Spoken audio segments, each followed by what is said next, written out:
friends, welcome to my channel. இன்னைக்கு நம்ம ரொம்ப சிம்பிளான ஃபர்ஸ்ட் ஸ்டேஜ் பிரீத்திங் டெக்னிக்ஸ் தான் பார்க்க போறோம். இது எல்லாருமே பண்ணலாம், ஆனா ரொம்ப கேர்ஃபுல்லா பண்ணணும். ஸோ அது எப்படி அப்படிங்கிறத பார்க்கலாம். ஸோ நம்ம பாடியில் இருக்கக்கூடிய அந்த டாக்ஸின்ஸை வெளியேற்றுறதுக்காக நம்ம பண்ணுறோம். எப்போ வந்து டாக்ஸின்ஸ் நல்லா வெளியேறுதோ அப்போது நமக்கு ஆக்சிஜன் நல்லா கெயின் ஆகும். ஸோ நுரையீரல் வந்து நல்லா கிளென்ஸ் பண்ணக்கூடிய ஒரு ப்ரீத்திங் டெக்னிக் தான் இன்றைக்கும் நம்ம பார்க்க போகிறோம். ஸோ ரெண்டு தான் பார்க்க போகிறோம். ஸோ பிகினர்ஸ் வந்து இந்த ரெண்டை ஒரு 10 டேஸ்க்கு வந்து ஃபாலோ பண்ணாலே போதும். உள்ளே இருக்கக்கூடிய டாக்ஸின்ஸ் நல்லாவே வந்து வெளியேறும். ஓகே, எப்படி பண்ணலாம் அப்படிங்கிறத பார்க்கலாம். நம்ம மேட்டுக்கு மேலே உட்காந்துக்கலாம், இல்லைனா ஏதாவது பெட்ஷீட்டை விரித்து உட்காந்துட்டு நம்ம பிராணாயாம பயிற்சிகள் வந்து பண்ணுறது அப்படிங்கிறது ரொம்ப நல்லது. ஓகேப்பா, ஏதாவது ஒரு ஆசனா நம்ம சூஸ் பண்ணிக்கணும். ஒன்று வஜ்ராசனம், அப்படி இல்லை அப்படின்னா அர்த்த பத்மாசனம், இல்லைனா ரெண்டுமே முடியல அப்படிங்கிறவங்க நார்மலாக இந்த மாதிரி சப்ளங்கால் போட்டு உட்காந்துக்கலாம். இப்போ நம்ம அர்த்த பத்மாசனமில் உட்காந்துட்டு பண்ண போகிறோம். இப்போது ஒரு காலை மட்டும் மேலே தூக்கி போட்டுக்கலாம்.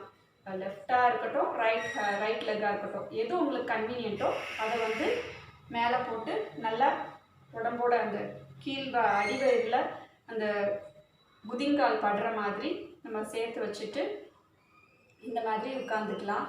ஸோ இப்போ வந்து ஃபாஸ்ட் ப்ரீத் அப்படிங்கிற ஒரு ஃபஸ்ட்டு டெக்னிக்கு தான் இன்றைக்கி நம்ம பார்க்க போகிறோம். அது எப்படி பண்ணுறது அப்படின்னா, மூச்சை வெளிவிடுறது மட்டும்தான் நம்மளுடைய வேலை. அப்போ தான் டாக்ஸின்ஸ் நல்லா வெளியேறும். ஸோ உடலை நல்லா நிமிர்ந்த நிலையில் வச்சுக்கிட்டு ஒரு 10 டைம்ஸ் பண்ணால் போதும் டெய்லி. ஸோ ரொம்ப நல்ல பெனிஃபிட்ஸை வந்து கொடுக்கக்கூடியது. ஸோ உள்ளே இருக்கக்கூடிய சளி, அந்த தலையில் இருக்கக்கூடிய அந்த நீர் கோர்வை, அப்புறம் தலைவலி, சைனஸ் ப்ராப்ளம் எல்லாமே, வீசிங் ப்ராப்ளம் எல்லாமே கிளியர் ஆகும். ஓகே, எப்படி பண்ணலாம் அப்படிங்கிறது பார்க்கலாம். Fast breath. ஜஸ்ட்டு இந்த மாதிரி கை வச்சுக்கிட்டு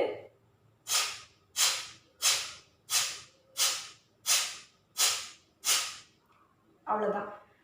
ஸோ நல்லா ஃபோர்ஸபிள் அவுட். இந்த ஃபோர்ஸபிள் அவுட் பண்ணும்போது காதை அடைச்சிக்காமல் பார்த்துக்கணும். ஸோ ரொம்ப சளி பிரச்சனையில் இருக்கிறவங்க ஃபோர்ஸாக பண்ணுறேன்னு சொல்லி பண்ணும்போது காது அடைச்சிக்கும், அப்புறம் காது வலி வர ஆரம்பிக்கும். ஸோ ரொம்ப கேர்ஃபுல்லாக கவனித்து பண்ணணும். ஸோ ரொம்ப மனசை ரிலாக்ஸாக வச்சுக்கிட்டு மூச்சில் கான்சென்ட்ரேட் பண்ணி ப்ரீத் அவுட் மட்டும் பண்ணணும். ப்ரீத்திங் வந்து நம்ம எடுக்க முடியாது, எடுக்கவும் கூடாது ட்ரை பண்ணி. ஓகே, இப்போ நம்ம 10 to 20 டைம்ஸ் வந்து நம்ம ஃபாஸ்ட் ப்ரீத் நிமிர்ந்த நிலையில் உட்காந்துட்டு ட்ரை பண்ணி பார்க்கலாம். Okay, start. கண்ணை மூடிக்கலாம். ஒரு ப்ரீத் இன் பண்ணி ப்ரீத் அவுட் பண்ணிக்கலாம்.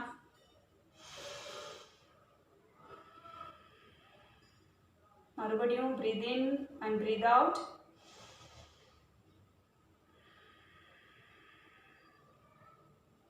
Okay, start.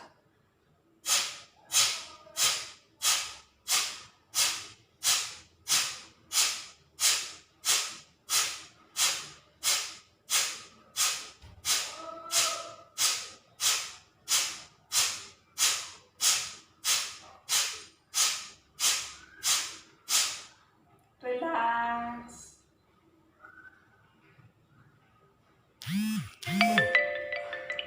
எந்த ஒரு எண்ணங்களுக்கும் இடம் கொடுக்காம முழு கவனத்தையும் புருவமத்திக்கு, அதாவது பொட்டு வைக்கிற இடத்துக்கு கொண்டு வந்துடணும். மூச்சை கவனிக்கலாம்.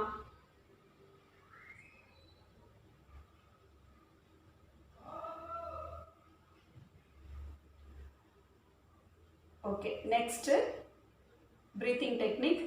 இப்போ ப்ரீத் இன், மூக்கு வழியாக நல்லா இன்ஹேல் பண்ணிவிட்டு அவுட் வந்து முகத்தை சுருக்கி அவுட் பண்ண போகிறோம். Forcible out. இதுலேயுமே நம்ம வந்து ரொம்ப கேர்ஃபுல்லாக பண்ண வேண்டியது, காதை அடைச்சிக்காம அந்த ப்ரீத் அவுட் வந்து ஃபோர்ஸபிளாக பண்ண போகிறோம். சப்போஸ் உங்களுக்கு வந்து வீசிங் ப்ராப்ளம் இருந்தது அப்படின்னா ஃபோர்ஸபிள் அவுட் வந்து அவங்களால பண்ண முடியாது, மூக்கெல்லாம் அடைச்சிட்ருக்கும். அப்படி இருக்கிறவங்க லைட்டாக ட்ரை பண்ணால் போதும் ஸ்டார்டிங் ஸ்டேஜில். அதுக்கப்புறம் போக போக அதுவாகவே மூக்கு வந்து அந்த அடைப்பு இருக்கக்கூடியது அந்த ஓப்பன் ஆகிடும். ஸோ உள்ளே இருக்கக்கூடிய அந்த கழிவுகள் எல்லாமே வெளியேறி உங்களுக்கு நல்லா ஒரு லங்ஸ் கெப்பாசிட்டி அப்படிங்கிறது இன்க்ரீஸ் ஆகும். அந்த டைமில் வந்து உங்களுக்கு நல்லாவே செய்ய வரும். ஸோ அது வரைக்கும் நம்ம லைட்டாக பண்ணால் போதும். ஃபோர்ஸபிள் அவுட் வந்து முடிஞ்ச அளவுக்கு பண்ணாலே போதும்.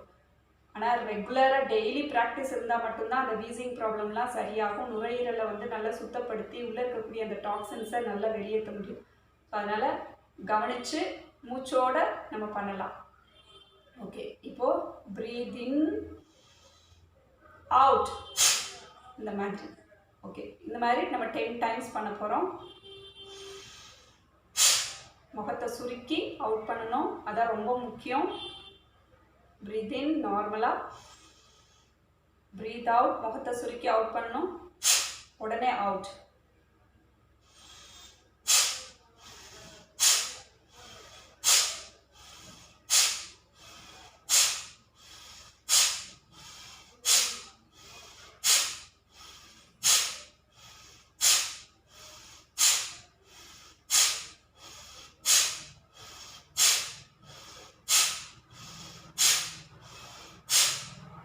ரிலாக்ஸ்.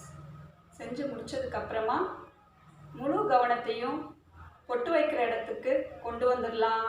மூச்சை கவனிக்கலாம், உடல் அசைக்கக்கூடாது, தேவையில்லாத எண்ணங்களை கொண்டு வரக்கூடாது.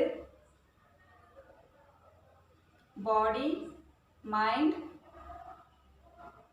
மூச்சு இது எல்லாமே சமநிலையில் இருக்கிறத நம்மளால் உணர முடியும்.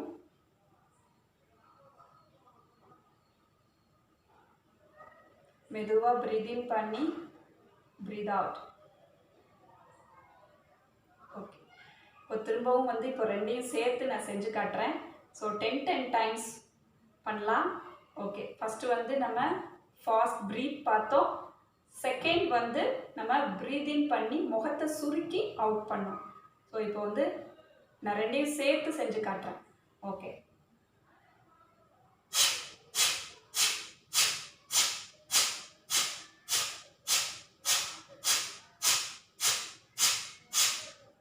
ரிலாக்ஸ். கைகளை ஓப்பன் பண்ணி ரிலாக்ஸ் பண்ணணும். அடுத்தது கைகளை ஓப்பன் பண்ணி வச்சுக்கிட்டு ஆகாயத்தை பார்த்து திருப்பி வச்சுக்கிட்டு அடுத்து பிரீதிங் பண்ணி முகத்தை சுருக்கி அவுட்.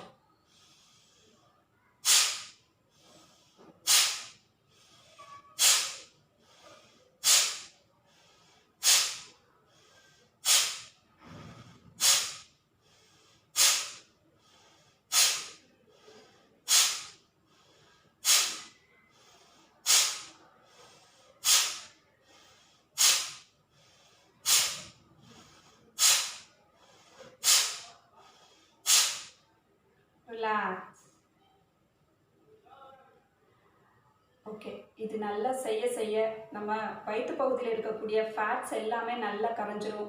வயிறும் நல்லா சுருங்கி தொப்பை இருக்கிற இடம் தெரியாத அளவுக்கு போயிடும்.